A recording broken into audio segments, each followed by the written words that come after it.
Que faut-il savoir lorsque vous souscrivez un contrat d'assurance? Les assurances sont des contrats par lesquels une partie, appelée l'assureur, s'engage à indemniser une autre partie, appelée l'assuré, en cas de réalisation d'un événement incertain et dommageable prévu au contrat, moyennant le paiement d'une prime. Les éléments clés des assurances comprennent 1. Le contrat d'assurance, c'est le document légal qui définit les droits et les obligations de chaque partie. Il précise notamment les risques couverts, les exclusions, les limites de garantie, les modalités de paiement des primes et les procédures de règlement des sinistres. 2. La prime d'assurance, c'est le montant payé par l'assuré à l'assureur en échange de la couverture d'assurance. La prime est calculée en fonction du risque couvert, de la valeur assurée, de la durée de la couverture et de la sinistralité passée de l'assuré. 3. Le risque assurable, il s'agit de l'événement incertain et dommageable prévu au contrat, tel qu'un accident de voiture, un incendie, un vol, une maladie, etc. Les assurances ne couvrent généralement que les risques considérés comme assurables, c'est-à-dire ceux qui peuvent être évalués statistiquement. 4.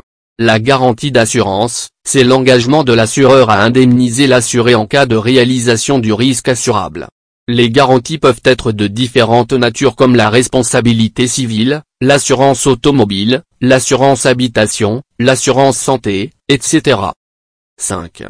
Les exclusions de garantie, ce sont les événements spécifiquement exclus de la couverture d'assurance.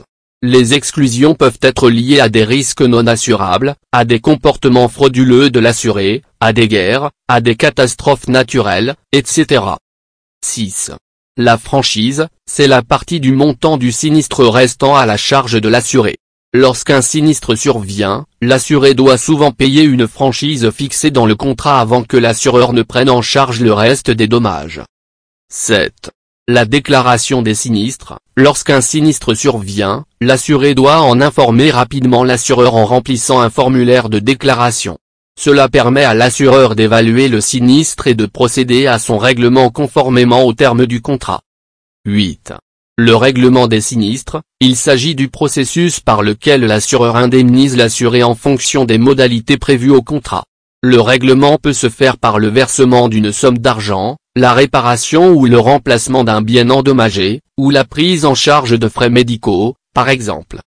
Il est important de noter que les éléments clés des assurances peuvent varier en fonction du type d'assurance et des dispositions spécifiques de chaque contrat. Il est donc essentiel de lire attentivement les termes et conditions avant de souscrire à une assurance.